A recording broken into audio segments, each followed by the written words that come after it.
Pada saat kita diskusi ada proses berpikir yang terjadi dan proses berpikir ini akan mempengaruhi anak untuk mempertahankan perilaku.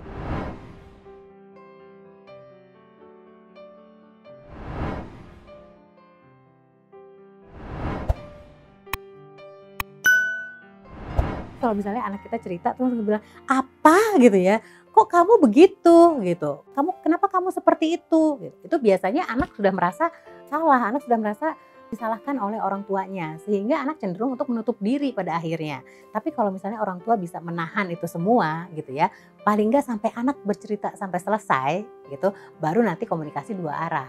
Misalnya, "Kenapa? Kok tadi kamu melakukan hal itu? Perasaan kamu seperti apa? Kira-kira perasaan teman kamu seperti apa?"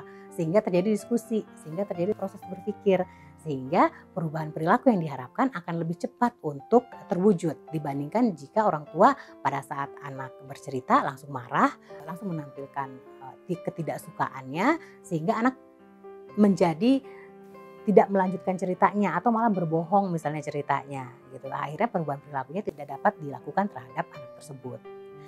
Sulit, iya gitu, karena kita mesti belajar. Tapi memang ini untuk perkembangan anak, sehingga yang kita lakukan sekarang ini akan terlihat nanti pada saat anak beranjak dewasa. Bagaimana anak bisa bersikap secara baik, bagaimana anak bisa mengikuti aturan-aturan yang ada dalam keluarga ataupun norma-norma sosial yang ada di lingkungannya.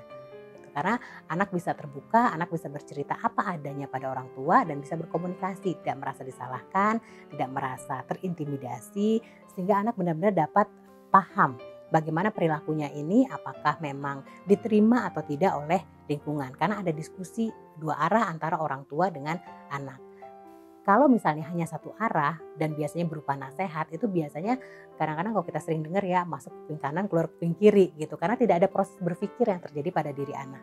Tapi pada saat kita diskusi ada proses berpikir yang terjadi dan proses berpikir ini akan mempengaruhi anak untuk mempertahankan perilaku yang memang ingin dipertahankan atau perilaku yang ingin dirubah.